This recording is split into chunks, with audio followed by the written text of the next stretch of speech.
Hi అండి, నేను మీ Lavanya. Welcome back to my channel Lavanya world. ఈరోజు వీడియోలో చల్లచల్లని ఫ్రూట్ కస్టర్డ్ ఎలా చేసుకోవాలో చూసేద్దాం. స్టవ్ ఆన్ చేసి గిన్నె పెట్టి నేను ఒక హాఫ్ లీటర్ పాలు అయితే తీసుకున్నాను. పాలని 2-3 పొంగులు వచ్చేంత వరకు బాగా మరగనివ్వాలి. తర్వాత 1 కప్ షుగర్ కూడా వేసుకొని కలుపుతూనే ఉండాలి.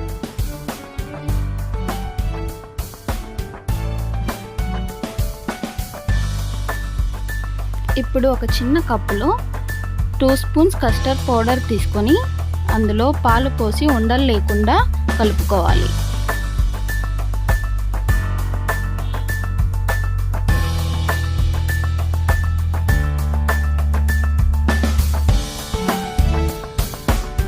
ఇప్పుడు మరుగుతున్న పాలల్లో కలుపుకున్న కస్టర్డ్ని వేసి మిక్స్ చేసుకోవాలి.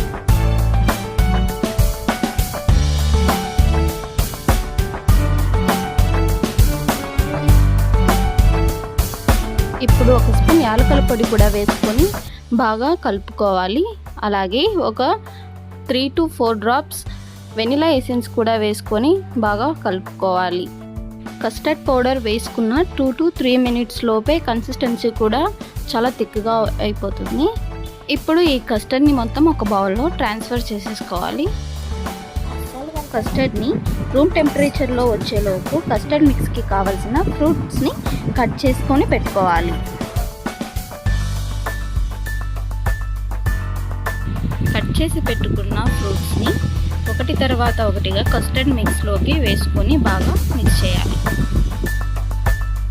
అలాగే డ్రై ఫ్రూట్స్ని కూడా వేసుకోవాలి. ఇది ఆప్షనల్ అండి, మీ దగ్గర ఉంటే వేసుకోవచ్చు, లేకపోతే స్కిప్ చేసేయండి.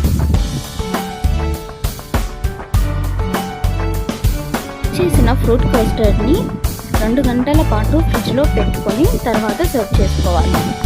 ఇది చల్లని ఫ్రూట్ కస్టర్డ్ రెడీ. మీకు ఈ వీడియో నచ్చినట్టయితే లైక్ చేయండి, షేర్ చేయండి అండ్ సబ్స్క్రైబ్ కూడా చేసుకోండి. Thank you so much for watching this video.